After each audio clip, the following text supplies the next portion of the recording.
Hello everyone, welcome to my YouTube channel UPSC Express. In the previous video we have seen what is rank, what are the properties and how to calculate rank.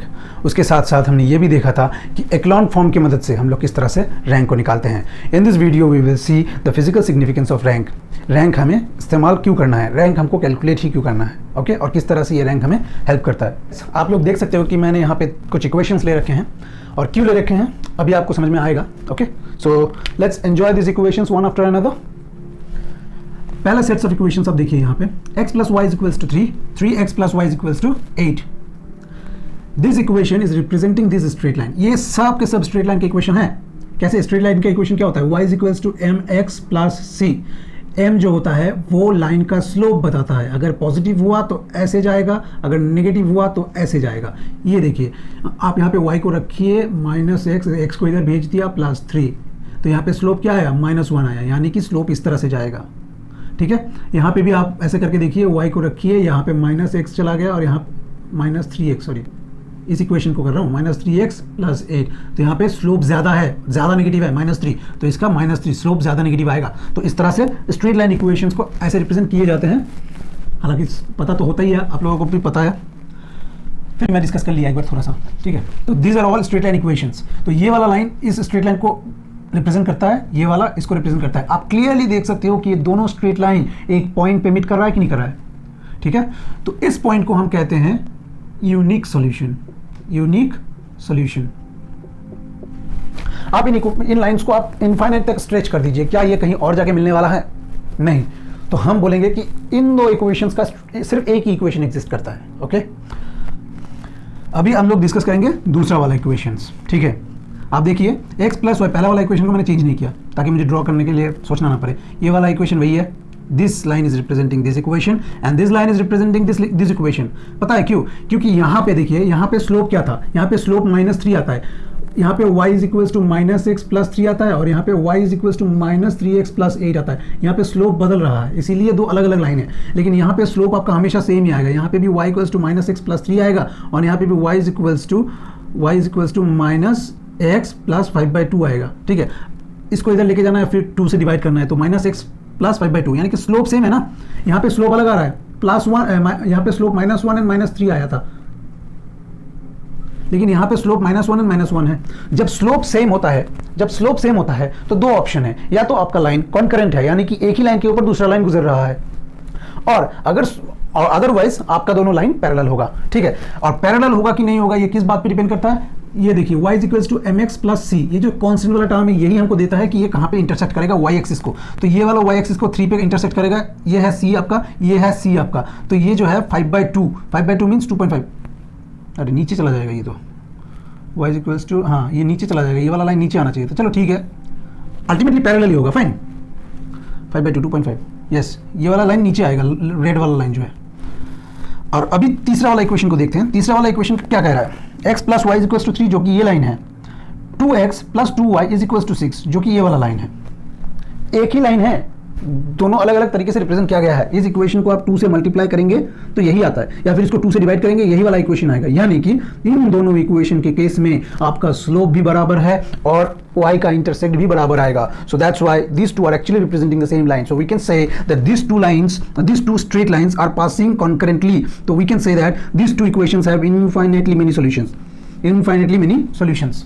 हम लोग class 10 में पढ़े थे ना, एक condition होता है a1/a2 is not equals to b1/b2.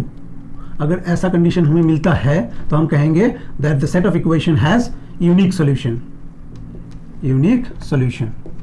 आप देख लीजिए, a1 is the coefficient of x, a2 is the coefficient of this x, b1 is the coefficient of y, b2 is the coefficient of this y. Okay, so 1/3 and 1.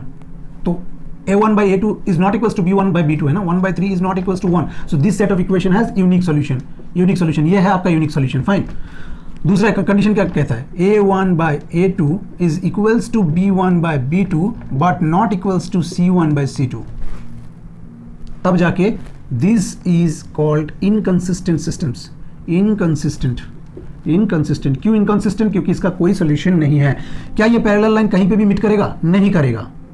आप देख लीजिए A1 by A2 is 1 by 2 is equals to B1 by B2 is 1 by 2 is not equals to C1 by C2 3 by 5। तो ये system inconsistent है। Fine. अब तीसरा वाला equation को देखिए। तीसरा वाला कंडीशन क्या है? A1 by A2 is equals to B1 by B2 is equals to C1 by C2। ऐसा कंडीशन सेटिस्फाई होने से हम कहेंगे this set of equation has infinitely many solutions. Infinitely many solution. जब हम लोग लीनियर इक्वेशंस को पढ़ेंगे, इसके वाली वीडियो में ही आएगा लीनियर सेट ऑफ इक्वेशंस का कितना सॉल्यूशंस हो सकता है, और इसके ऊपर बहुत सारे क्वेश्चंस बनते हैं गेट में। आपको सेट ऑफ इक्वेशन दे देगा और फिर पूछा जाएगा कि इसका यूनिक सॉल्यूशन है कि इनफाइनाइटली मेनी सॉल्यूशन है कि इनकंसिस्टेंट है, ये आपको बताना होता है। और हम रैंक के मदद से बताते हैं, इन कंडीशन का इस्तेमाल नहीं करते। ठीक है, अभी रैंक की मदद से समझते हैं कि रैंक का इस्तेमाल क्या है। पहला वाला इक्वेशंस ले लेते हैं हम लोग। x plus y is equals to 3, 3x plus y is equals to 8। इसको हम मैट्रिक्स के फॉर्म में लिख सकते हैं 1 1 3 and 1 1 1 3 and 1। इसके बाद हमने यहाँ पे लिखा x and y, यहाँ पे हम लोग लिखेंगे 3 and 8। इस मैट्रिक्स को कहते हैं ए मैट्रिक्स। ओके, कोएफिशिएंट वाले मैट्रिक्स को ए मैट्रिक्स कहते हैं, इसको आउटपुट को हम बी मैट्रिक्स कहते हैं। जब हम ए मैट्रिक्स और बी मैट्रिक्स को एक साथ मिला के लिखते हैं तो हम इसको ए बी मैट्रिक्स कहते हैं। 1 1 3 1, ये वाला ए मैट्रिक्स लिख लिया हमने। अब इसमें एक ऐसे डॉटेड लाइन दे दीजिए और यहाँ पे 3 and 8 लिख दीजिए। इसको हम कहेंगे ऑगमेंटेड मैट्रिक्स, और इसको रिप्रेजेंटेशन ऐसे होता है। ऑगमेंटेड मैट्रिक्स मतलब ऑगमेंटेशन किसे कहते हैं? किसी भी चीज़ को एनलार्ज कर देना, इसी को ऑगमेंटेशन कहते हैं। तो इसको ऑगमेंटेड मैट्रिक्स कहा जाता है, ऑगमेंटेड मैट्रिक्स। ओके, अब इन दोनों का आप रैंक निकालिए। ए का रैंक इतना तक आप कैलकुलेट कर सकते हो। अगर यहाँ से यहाँ का इस रो को आपने 0 कर दिया, मान के चलिए आपने इसको किसी तरह से 0 0 कर दिया और यहाँ पे 3 and 8 कर दिया, तो देखो यहाँ पे यहाँ तक देखो 1 1 0 0 तक देखे। यहाँ पे रैंक कितना होगा? रैंक ऑफ ए कितना होगा? 1 होगा। लेकिन अगर आप पूरा मैट्रिक्स को देखें, रैंक ऑफ ऑगमेंटेड मैट्रिक्स को देखें, तो in this case rank of augmented matrix क्या होगा? 2, क्योंकि यहाँ पे number of non zero row कितना है? 2 है अकॉर्डिंग टू एक्लॉन फॉर्म। तो ऑगमेंटेड मैट्रिक्स का रैंक 2 आ गया, लेकिन सिर्फ मैट्रिक्स ए का रैंक कितना आया? 1 आया। तो इन दिस केस हम क्या बोल सकते हैं कि rank of A is not equals to rank of A B. ठीक है, और ऐसे केस आने पे सिस्टम इनकंसिस्टेंट होगा, ये हम डिस्कस करेंगे। और यहाँ तक कि आप इस वाले एग्जाम्पल में आप देख लेंगे। ठीक है, अभी आप पहले यहाँ पे फोकस करें। क्या हम इस वाले रो को कभी 0 कर सकते हैं एलिमेंट्री ऑपरेशन करके अकॉर्डिंग टू एक्लॉन फॉर्म? नहीं कर सकते। इसको भी आप 0 नहीं कर सकते हो। ठीक है, तो इसका rank of A is equals to 2 and rank of A B is also equals to 2, which is equals to number of variables. Number of variable कितना है? एक्स एंड वाई, 2 वेरिएबल है। और आपका रैंक कितना है? Rank of A and rank of B भी आपका number of variable के बराबर आया। तो आपका जो ये इक्वेशन का सेट है ये आपको एक यूनिक सॉल्यूशन देगा, दैट्स फॉर श्योर। ओके, तो रैंक ने आपको बता दिया। आपको क्या करना है? बस इसकी कोएफिशिएंट का एक मैट्रिक्स बनाना है और इसको इसके साथ लिखना है, और इसका रैंक कैलकुलेट करके आप देख लीजिए कि रैंक जो आ रहा है, rank of A and rank of B दोनों अगर आ रहा है, जो नंबर ऑफ वेरिएबल के बराबर होना चाहिए। अगर यहाँ पे एक्स वाई और जेड होता और इसका rank of A is equals to rank of A B is equals to 3 आ जाता, यानी कि नंबर ऑफ वेरिएबल भी 3 है और आपका दोनों का रैंक भी 3 आया, तब भी आपका set of equation will be giving you a unique solution. Fine. तो यहाँ पे हम कह सकते हैं कि यूनिक सॉल्यूशन इक्वल है ना नंबर ऑफ वेरिएबल के, तो ये आपको यूनिक सॉल्यूशन देगा। दूसरा वाला सेट ऑफ इक्वेशन ले लेते हैं। दूसरा वाला सेट ऑफ इक्वेशन ले लेंगे। क्या बोल रहा है? x plus y is equals to 3। Second, twice x plus twice y is equals to 5।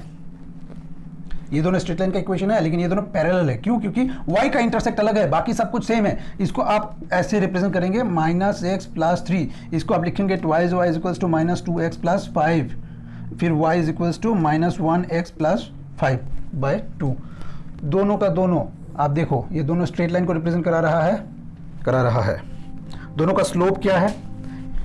दोनों का स्लोप सेम है, -1, लेकिन y का इंटरसेक्ट अलग है।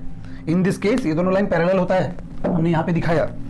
चलिए देखते हैं, अब रैंक के मदद से देखते हैं। ठीक है, रैंक की मदद से देखते हैं कि ये कैसा आता है। रैंक से हम कैसे जस्टिफाई कर सकते हैं। 1 1 2 2, ठीक है, 3 and 5। एक काम करते हैं, रो 2 को हमने रो 1 से माइनस कर दिया, लेकिन इससे पहले रो 1 को हमने 2 से मल्टीप्लाई किया। रो 1 को 2 से मल्टीप्लाई किया, फिर रो 2 को इससे माइनस किया, क्या आएगा? रो 1 तो रो 1 का जैसा ही रहेगा, हम तो सिर्फ रो 2 को बदल रहे हैं ना, रो 2 को बदल रहे हैं, 1 1 और 3, बढ़िया। अब 2 माइनस 2 इंटू 1, रो 1 को 2 से मल्टीप्लाई किया, 2 माइनस 2 इंटू 1 कितना आएगा? 0। 2 into 2 minus 2 into 1, 2 minus 2 into 1 0 आएगा। 5 माइनस 2 इंटू 3 क्या आएगा? -1। देख लीजिए भाई, आपका रैंक ऑफ ए कितना आया? रैंक ऑफ ए आपका 1 आया। Non zero row, number of non zero row is the rank, so number of non zero row is 1। लेकिन अगर आप ए बी को कंसिडर करेंगे, number of non zero row कितना आया? 2 आया। That means can we say that rank of A is equals to 1, rank of A augmented matrix is 2. Can we say that? So if rank of A is not equals to rank of AB, then system is inconsistent. System is inconsistent. Rank of A is not equals to rank of AB. This is the condition. This is the condition for a system to be inconsistent. देख लीजिए, आपका system inconsistent है, दोनों का दोनों line parallel है। इसका दूसरा कंडीशन ये है a1 by a2 is equals to b1 by b2 is not equals to c1 by c2। Okay, अभी हम तीसरे वाले में आएंगे। तीसरे वाले को यहीं पे कर देते हैं। ये वाला पहला वाला है, ये वाला दूसरा वाला है, और अभी तीसरा वाला। तीसरा वाला क्या कहता है? x plus y is equals to 3, 2x plus 2y is equals to 6। यहाँ पे सब कुछ सेम है। यहाँ पे देखिए y का इंटरसेक्ट अलग, y का इंटरसेक्ट बदल गया था, लेकिन यहाँ पे y का इंटरसेक्ट भी सेम आएगा। y is equals to -x plus 3 आ गया, यहाँ पे 2y is equals to -2x, और यहाँ पे +6 आया। फिर इधर से y निकालेंगे तो -x प्लस 3 आ गया। देखो ये वाला और ये वाला स्ट्रेट लाइन सेम है ना, इसका मतलब यहाँ पे कुछ नहीं हो रहा है। यहाँ पे सिर्फ इतना हो रहा है कि एक स्ट्रेट लाइन को हमने 2 से मल्टीप्लाई कर दिया, दिस इक्वेशन को हमने 2 से मल्टीप्लाई कर दिया, और ये वाला हो गया। ठीक है, तो ऐसे केसेस में कितने सारे सॉल्यूशन होना चाहिए? Infinite number of solution. तो रैंक हमको कैसे बताएगा कि एक सेट ऑफ इक्वेशन, देखो यहाँ पे तो सिर्फ 2 इक्वेशन है, तो आपको लग रहा है कि अरे आराम से बता देंगे, आराम से बता देंगे, इन्हीं कंडीशन के साथ बता देंगे। लेकिन अगर आपको x1 plus 2 x2 plus 3 x1 plus 3 plus 5 z plus 7y ऐसे करके एक लंबा चौड़ा इक्वेशन देगा, 4-5 कर पाओगे ऐसे इक्वेशन के साथ, ऐसे कंडीशन के साथ, या फिर सॉल्व करके बरसों बीत जाएंगे। तो इसीलिए रैंक की मदद से हम आसानी से बोल सकते हैं कि जितना भी बड़ा इक्वेशन दे दो, हम मैट्रिक्स फॉर्म करेंगे, रैंक निकालेंगे, रैंक ऑफ ऑगमेंटेड मैट्रिक्स निकालेंगे, और कंडीशन के साथ जस्टिफाई कर लेंगे कि हमारा सॉल्यूशन कितना होगा। ठीक है, यहाँ पे देखिए 1 1 2 2, ठीक है, सॉरी 2 है, ये बहुत गलती हो रहा है, 3 and 6। आप करो ऐसा, यही वाला ऑपरेशन करके देख लो। R2 is equals to 2R1 minus R2, ये एलिमेंट्री ऑपरेशन किया हमने। 1 1 3 0 0 0 आएगा। 2 minus 2 into this, 2 minus 2 into this, 2 minus 2 into this, 0 आएगा। रैंक ऑफ ए क्या आया? 1। रैंक ऑफ ए बी क्या आया? 1, क्योंकि number of non zero row A का भी 1 ही है, number of non zero row एक ए बी का भी 1 ही है। So rank of A is equals to rank of A augmented matrix A B is equals to 1, which is less than number of variable, which is less than number of variable। ऐसे cases में हम क्या बोलेंगे? System has infinitely many solution, infinitely many solution. आपका rank सिर्फ इतना ही काम करता है हमारे लिए, सिर्फ इतना ही काम है। Okay, thank you. तो अभी हम लोग नेक्स्ट वीडियो में हम लोग देखेंगे कि लीनियरली डिपेंडेंट वेक्टर क्या होता है और इंडिपेंडेंट वेक्टर्स क्या होता है। ठीक है, उसके बाद हम लोग इन्हीं इक्वेशंस को फिर से डील करेंगे। यहाँ पे पूरा एक चार्ट बना दूंगा और उससे आपको याद करने में काफ़ी आसानी होगी। फाइन, ओके, तब तक के लिए जय हिंद, जय भारत।